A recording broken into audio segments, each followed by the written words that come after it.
What is a dollar? Most people would answer that it is something that looks like this. This is a picture of a $1 Federal Reserve note. We recognize this as a dollar. After all, it says $1 on it. Here is another dollar. It doesn't look like the previous dollar. However, the United States government declares that it's a dollar too. Here is another dollar. This one looks similar to the previous dollar, but not exactly the same. Now let's look at one more dollar. This one looks similar to the last $2, but again, it's slightly different. All $4, even though they are all made out of different materials of differing values, are declared by the U.S. government to be a dollar and forms of U.S. money. The Minneapolis Federal Reserve Bank defines money as an item or commodity that is agreed to be accepted in trade. So, in this slide, what is being traded are paper notes and coins. But what exactly does it mean that they are dollars? The U.S. Code states, United States money is expressed in dollars, dimes, or tenths, cents, or hundredths, and mils or thousandths. According to the U.S. Code, a dollar is what money is expressed in. In other words, it is a unit of money. However, if this is true, then we must then ask, what exactly is the money a dollar expresses? This question is not so easily answered. Let's take a deeper look at the United States dollar and try to determine what kind of money the dollar represents. What we find out will give us a deeper understanding of our money and the monetary policy of the United States.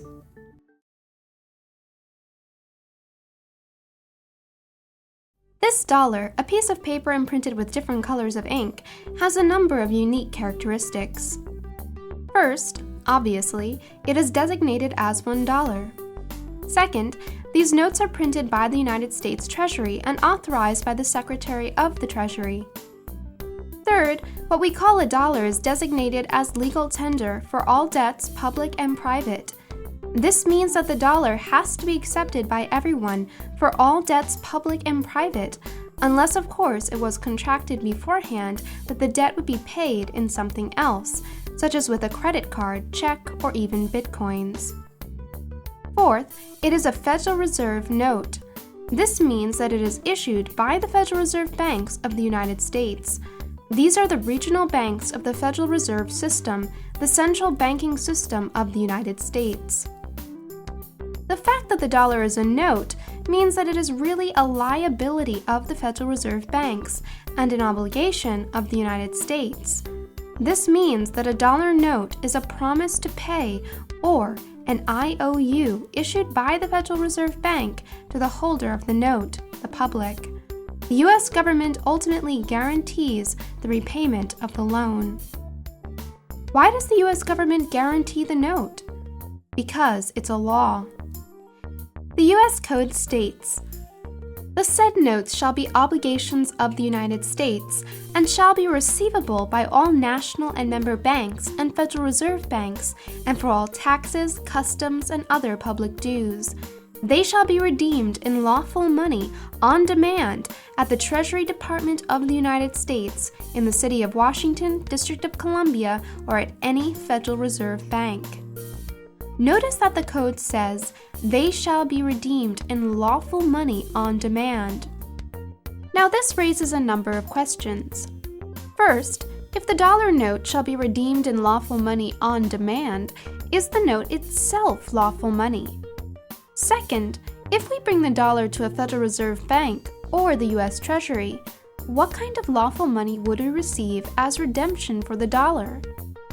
Let's take a look at the Federal Reserve dollar in relation to other U.S. money to see if we can answer these questions.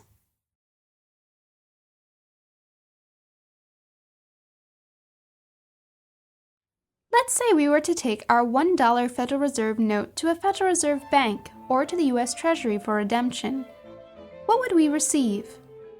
We would probably receive 100 pennies, or perhaps 20 nickels, or 10 dimes, or 4 quarters. Or maybe we could get one of these Sacagawea dollars. These coins might be what the U.S. Code means when it speaks of lawful money. but the US Code is not specific on the matter. However, let's consider this US money for a minute. If we exchange our paper dollar for 1 Sacagawea dollar, we could say our paper dollar is equal to 1 Sacagawea dollar, and 1 Sacagawea dollar is equal to 1 paper dollar or Federal Reserve note. That seems simple enough, but things get a little more complicated. This Sacagawea $1 coin issued by the U.S. Mint designated as $1 contains 88.5% copper, 6% zinc, 3.5% manganese, and 2% nickel. All these elements are considered base metals. If we took this dollar to the United States Treasury or a Federal Reserve Bank, they would, unfortunately, not redeem it for this dollar. Why not? It's a dollar, isn't it? Let's compare the two dollars. The Sacagawea dollar is composed of base metals. The American Eagle silver dollar, on the other hand, contains about 1 ounce of fine silver. Silver is considered a precious metal. Now consider this. If pizza costs $1, we could buy 1 piece of pizza with 1 Sacagawea dollar. If we brought the $1 American Silver Eagle to the pizza place, we could also buy 1 slice of pizza.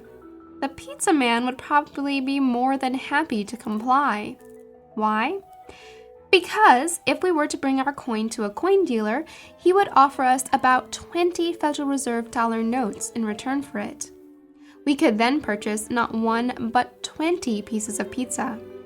The $1 Silver Eagle, in reality, has a 20 times greater purchasing power than a $1 Federal Reserve note and 1 Sacagawea dollar. Now, since the $1 Silver Eagle has a different purchasing power than the $1 Federal Reserve note and the $1 Sacagawea dollar, are they all the same dollar? Let's consider another American coin. This is a United States $5 coin. How much pizza could this coin buy? Logically, we would assume that since $1 bought 1 slice, $5 should buy 5 slices. But that would not be the smart thing to do. This $5 coin is made out of 1/10 ounce of fine gold. We could take this coin to a coin dealer and probably receive around 135 Federal Reserve notes for it. Dollar for dollar, it would buy 27 times more pizza than a $1 Sacagawea coin and a $1 Federal Reserve note. This means that in the free market, not all dollars are created equal. The term dollar evidently varies from coin to coin and from coins to notes. This raises a series of important questions. If the term dollar is an expression of money, what exactly is the correlation between a dollar and the money it expresses? What exactly is the money that the dollar signifies? And can we know the value of a dollar or the value of the money it represents? Let's take a look at history to see if we can discover what a dollar really is.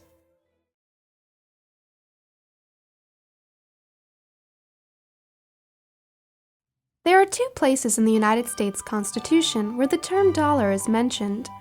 Both have important implications for our understanding of the dollar. The first is found in Article 1, Section 9, Clause 1.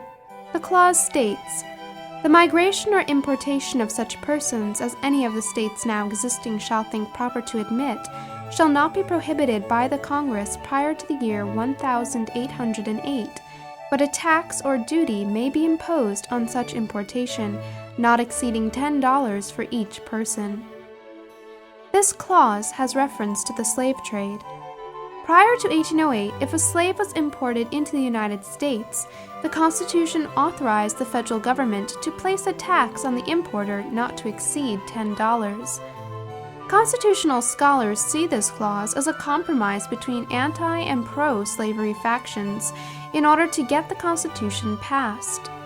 However, in order for this clause to make sense, the meaning of the $10 identified as the tax had to have a known fixed value. This is why. If the value of a dollar was not fixed, Future anti-slavery factions within Congress could attempt to manipulate monetary policy in order to change the purchasing power of the dollar so as to make it more difficult to pay the fixed tax. This would decrease the profitability of the slave trade and perhaps eliminate it altogether before 1808. If this were possible, it is doubtful that pro-slavery states would have agreed to the clause and the ratification of the Constitution. Therefore, the framers of the Constitution knew exactly what a dollar was and that its value was fixed. The second place where dollars are mentioned in the U.S. Constitution is in the 7th Amendment. It states, "In suits at common law, where the value in controversy shall exceed $20, the right of trial by jury shall be preserved." Again, if the value of a dollar was not fixed, Congress could manipulate the dollar so as to eliminate common law jury trials altogether. Obviously, those groups in favor of jury trials knew this and would not have voted for ratification on this basis. If the value of a dollar was not fixed, but could fluctuate according to government policy, neither the 7th Amendment nor Article 1, Section 9, Clause 1 would have any relevancy to the future, nor would they have ever been included in the Constitution in their present form. Therefore, at the time of the ratification of the Constitution, $10 and $20 had known fixed values independent of what Congress said the value of a dollar was. Interestingly, since the U.S. Mint would not be established until 1792, there was, as of yet, no official U.S. coins. So, when the U.S. Constitution referred to dollars, what exactly was the fixed value, and how was it determined? Let's take a look a little further back in history.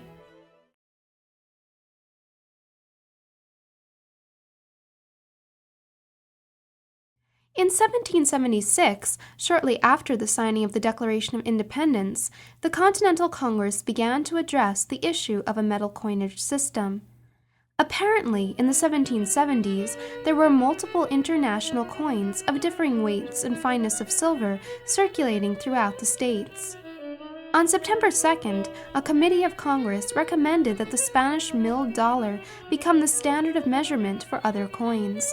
The committee wrote, "By declaring the precise weight and fineness of the Spanish milled dollar now becoming the money unit or common measure of other coins in these states, and by explaining the principles and establishing the rules by which the said common measure shall be applied to other coins in order to determine their comparative value." The Constitutional Committee recognized that the Spanish dollar had already been accepted by the individual states as the common standard for determining the value of all other coins. Thus, it recommended that the United States government should do so as well. The Spanish milled dollar was a silver coin minted in the Spanish Empire worth 8 reales. By 1776, because of its uniformity and standard in milling, the Spanish dollar had become an international currency and the dominant specie coin circulating in America. The word dollar was thought to have evolved from the German Taler, which was similar in size to the Spanish dollar. The Spanish dollar had a weight of approximately 387 grains of fine silver. It was also known as the piece of 8, because it was often divided into 8 parts or bits. From the 16th to 19th centuries, it was thought to be the most stable and least debased coin in the world.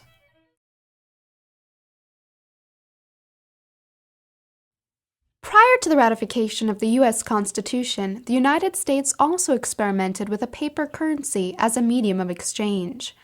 This paper money, known as bills of credit or Continental Dollars, was issued from 1775 to 1779. These bills were usually denominated in dollars and could be passed from person to person with payment due to the bearer. There was usually no interest paid on them. Interestingly, the bills are often payable in Spanish milled dollars. A typical bill read, "The bearer is entitled to receive 55 Spanish milled dollars or an equal sum in gold or silver according to a resolution of Congress." This meant that bills of credit were really a promise to pay in gold or silver, with the Spanish dollar as the measurement of a dollar. In order for the bill of credit to be defined, it had to correspond to a real asset that had value. By 1781, the Continental Dollar eventually depreciated to zero value. There were several reasons.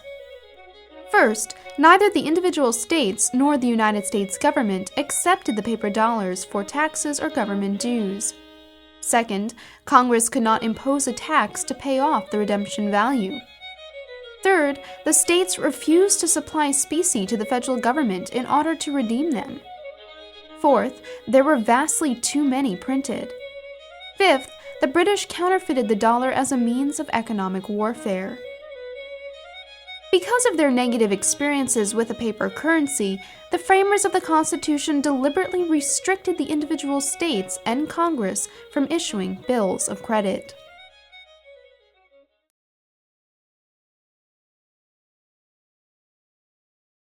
Following the adoption of the Articles of Confederation on March 1, 1781, the United States earnestly began to seek a monetary system. In his letter to Congress on January 15, 1782, Robert Morris, Superintendent of the Office of Finance, commented that the various coins which have circulated in America have undergone different changes in their value, so that there is hardly any which can be considered as a general standard, unless it be Spanish dollars. Morris here recognizes that there have been multiple coins circulating with changing values, and suggests that the Spanish dollar be the standard to judge other coins. On January 30, 1784, Thomas Jefferson, in his Plan on Money, echoed Morris's view on the Spanish dollar, but took it a step further.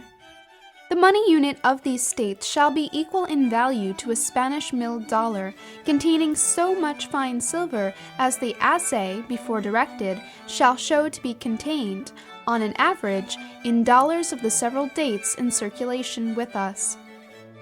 Jefferson was extremely clear. The money unit of the United States should be equal to the Spanish dollar.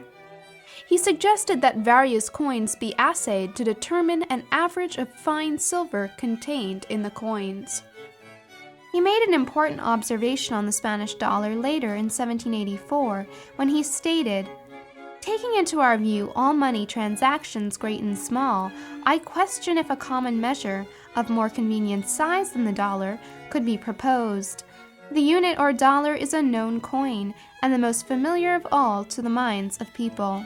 It is already adopted from south to north, has identified our currency, and therefore happily offers itself as a unit already introduced." According to Thomas Jefferson, no better money standard was available than the Spanish dollar. Interestingly, he noted that the government did not have to mandate this. The market had already adopted it. On April 8, 1786, the Board of Treasury reported to Congress on the establishment of a mint and advised that the money unit or dollar will contain 375 grains and 64 hundredths of a grain of fine silver. A dollar containing this number of grains of fine silver will be worth as much as the new Spanish dollars. Then on August 8, 1787, Congress made its determination on the dollar. It resolved that the money unit of the United States, being by the resolve of Congress of the 6th July, 1785, a dollar shall contain of fine silver 375 grains and 64 hundredths of a grain. On the eve of the ratification of the U.S. Constitution, the Continental Congress was not confused on what money or a dollar was. The dollar was a coin with a fixed weight and fineness of silver, equal to the Spanish dollar of the time.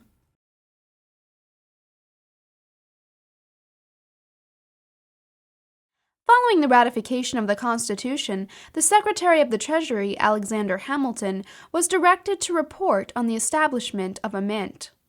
In his January 28, 1791 report, Hamilton suggested that the unit in coins of the United States ought to correspond with 24 grains and 3/4 grains of pure gold, and with 371 grains and 1/4 grain of fine silver, each answering to a dollar in the money of account.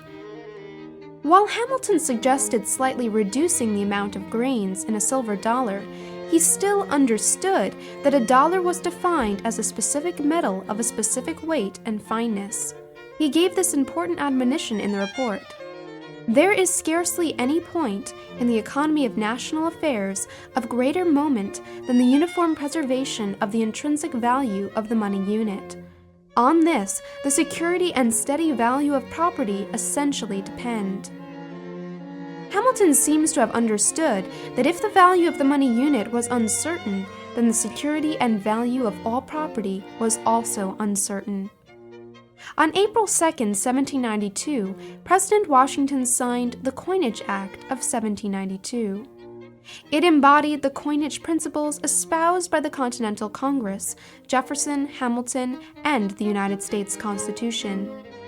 It mandated that the money of account of the United States shall be expressed in dollars or units, and that the dollars or units, each to be of the value of a Spanish milled dollar as the same is now current, and to contain 371 grains and 4/16 parts of a grain of pure or 416 grains of standard silver.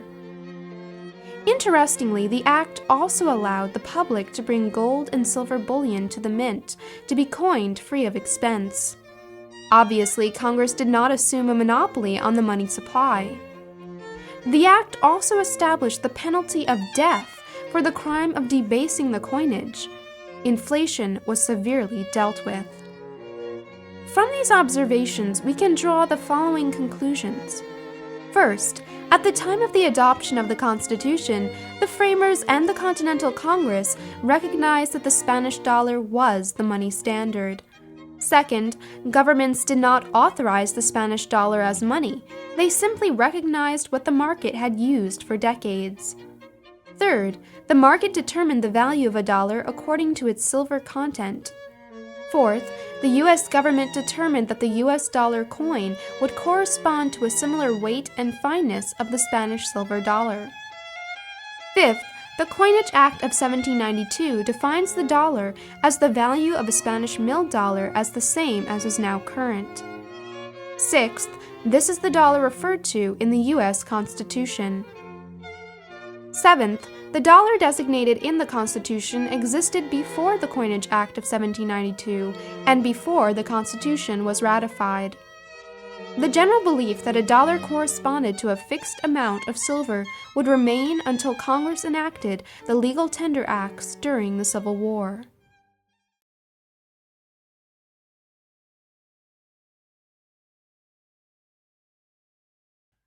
Up until 1862, gold, silver, and copper coins were the only money issued by the federal government. There was no paper currency issued.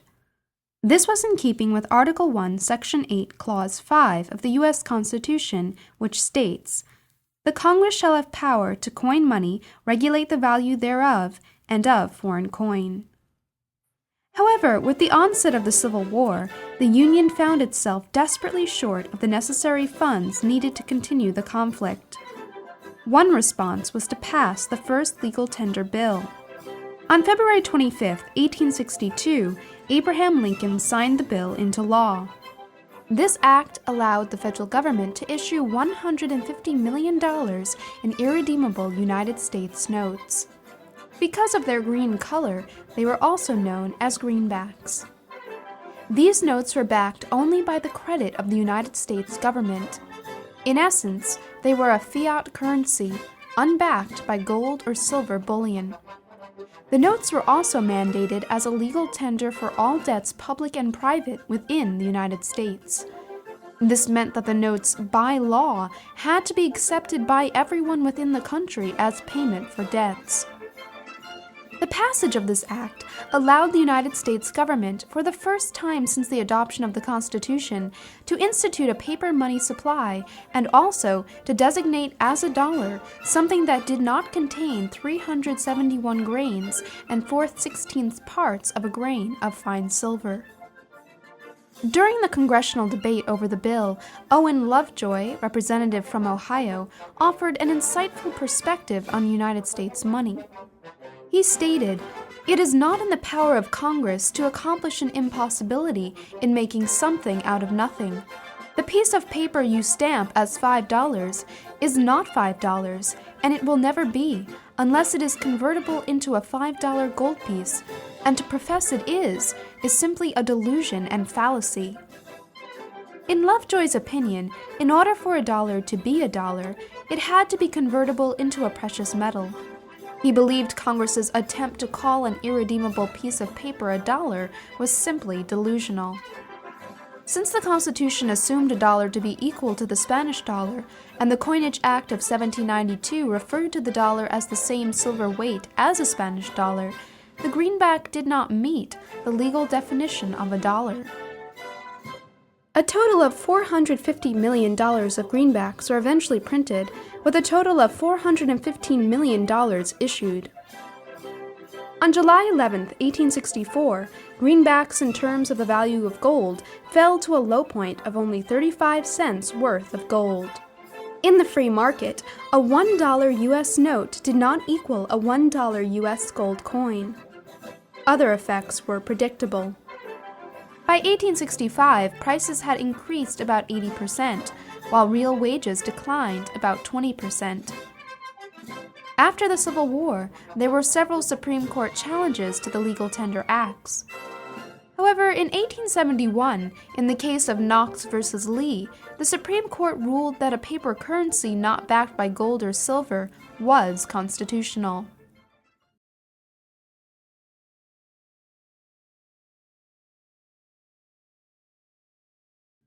Following the Civil War, gold coins continued to be issued by the federal government. However, silver coinage was suspended in 1873, though resumed in 1878. On January 15, 1875, Congress passed the Specie Payment Resumption Act. This act authorized the Secretary of the Treasury to redeem outstanding greenbacks, or U.S. notes, in gold specie on demand, on or after January 1, 1879. This seems to have restored confidence in U.S. notes, and by 1878 they were once again trading at par with gold. A $1 U.S. note was again equal to $1 in specie. On May 31, 1878, the total amount of U.S. notes was fixed at $346,681,016. This, in essence, permanently ended the power of the Treasury to directly create new fiat paper money. These notes are still legal tender in the United States. However, in 1994, legislation was passed to decrease the amount in circulation. Beginning in 1878, the United States government, in response to political forces calling for an increase in the money supply, began issuing silver certificates. These certificates could be exchanged for silver coins on demand.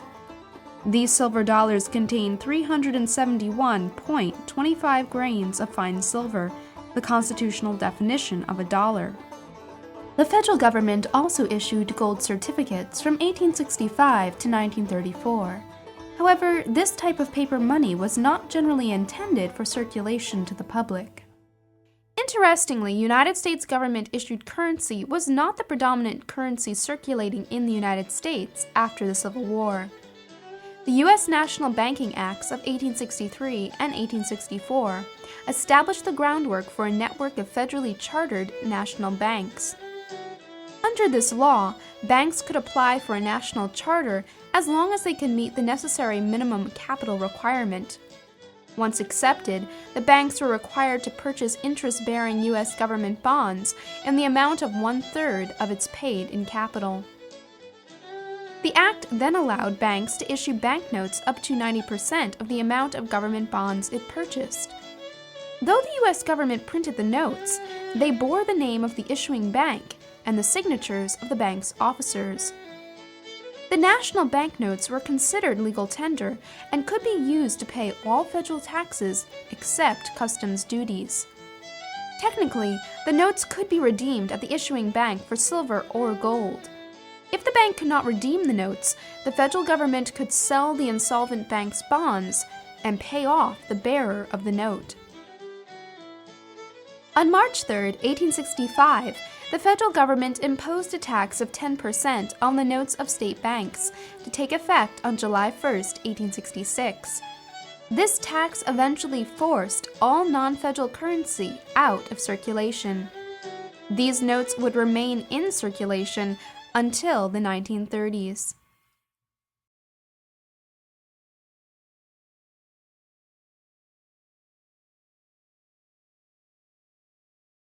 In 1914, after the formation of the Federal Reserve System, the Federal Reserve banks began issuing Federal Reserve notes. These notes were redeemable in gold on demand at the U.S. Treasury or in gold or lawful money at any Federal Reserve bank. It was clear that these notes were interchangeable with specie. In 1914, a $1 Federal Reserve note equaled $1 in specie. However, on March 9, 1933, Congress passed the Emergency Banking Act of 1933.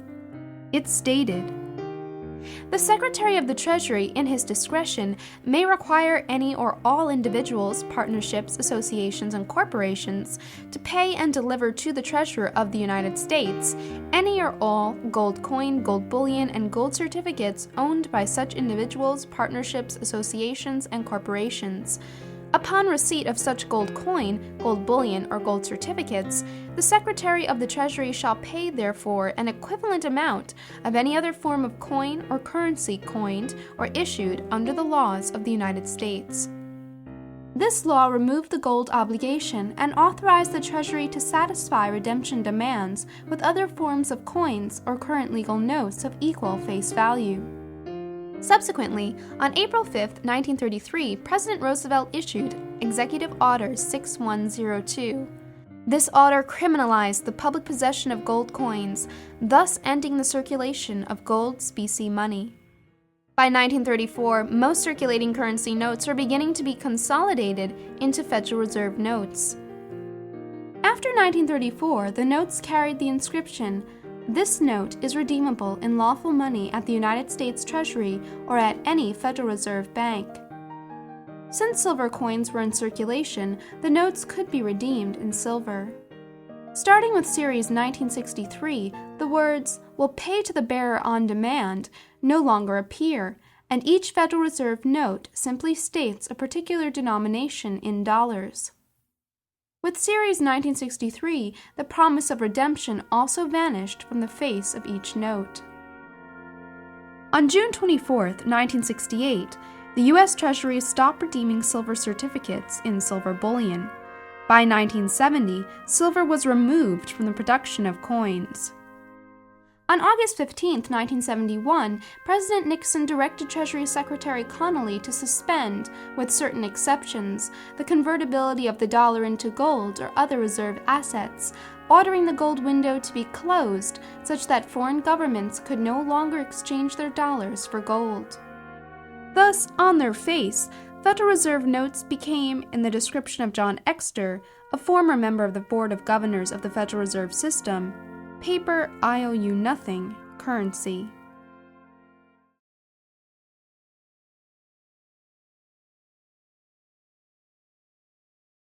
As we have seen, the currency we use today, the Federal Reserve note, may be designated a dollar, but it is not what a dollar has historically been defined as, nor is it what the Constitution assumed a dollar to be. Essentially, Federal Reserve notes are a fiat currency, redeemable for nothing. They are basically, in the words of economist Guido Hulsmann, legal tender paper slips. The implications of this are significant.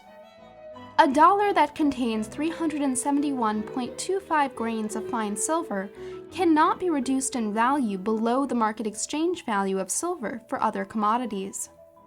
However, a dollar that contains no fixed amount of any particular substance per dollar can theoretically be reduced in value infinitely. Therefore, since the Federal Reserve Bank, under the authority of the federal government, can print an unlimited amount of fiat dollars ex nihilo, it can, if desired, inflate the money supply and thus reduce the purchasing power of the dollar. Former Federal Reserve Chairman Ben Bernanke has stated as much. Like gold, U.S. dollars have value only to the extent that they are strictly limited in supply. but the US government has a technology called a printing press, or today its electronic equivalent, that allows it to produce as many US dollars as it wishes at essentially no cost. By increasing the number of US dollars in circulation, the US government can also reduce the value of a dollar in terms of goods and services, which is equivalent to raising the prices in dollars of those goods and services. We conclude that under a paper money system, a determined government can always generate higher spending and hence positive inflation. In response to government-engineered inflation, economist Murray Rothbard wrote this: "But if government manages to establish paper tickets or bank credit as money, as equivalent to gold grams or ounces, then the government, as dominant money supplier, becomes free to create money costlessly and at will. As a result, this inflation of the money supply destroys the value of the dollar, drives up prices, cripples economic calculation, and hobbles and seriously damages the workings of the market economy. The natural tendency of government, once in charge of money, is to inflate and to destroy the value of the currency." Let's consider these two graphs. The first is the money supply of the United States between 1918 and 2003. We can see it has risen considerably. The next is the purchasing power of the dollar since 1913. According to the U.S. Bureau of Labor Statistics, the dollar has lost 95% of its purchasing power since 1913. Bernanke was correct concerning the power of the government to cause inflation, and Rothbard was correct in the direction it would ultimately take. Let's consider the Federal Reserve dollar in relation to federal government fiscal policy. Holzman observes, "The most visible consequence of the paper money inflation of the past 30 years may be the explosion of public debt. In the private sector, a person's ability to borrow is limited by his present assets and by his expected revenue. In the public sector, a government's ability to borrow is limited by its present resources and its revenue from future taxation. However, with the presence of a central bank, such as the Federal Reserve Bank, the situation has changed. Since the bank has a quasi-governmental status, it has certain loyalties to the federal government. The federal government can now rely on the bank, the primary money producer in the country, for unlimited credit. The problem is that the federal government can obtain credit far in excess of its current assets and expected revenue from taxation. Often, the federal government's debt burden can grow faster than the production of money. Consider the following chart. In 1960, the federal debt was less than 2 times the money supply. In 2013, it grew to almost 7 times the money supply. In essence, the inflation of the money supply has become a hidden tax on the public. And since there is nothing to constrain depreciation of the dollar, the government has a virtually unlimited power to tax without voter approval. Interestingly, the only check on unlimited money printing by the central bank would be the possibility of a hyperinflationary scenario. Thus far, no major currency has experienced this, nor does it seem imminent in the near future. Economist F.A. Hayek concludes, "What is so dangerous and ought to be done away with is not government's right to issue money, but the exclusive right to do so, and their power to force people to use it and to accept it at a particular price. But there is no reason whatever why people should not be free to make contracts, including ordinary purchases and sales, in any kind of money they choose, or why they should be obliged to sell against any particular kind of money. There could be no more effective check against the abuse of money by the government than if people were free to refuse any money they distrusted and to prefer money in which they had confidence."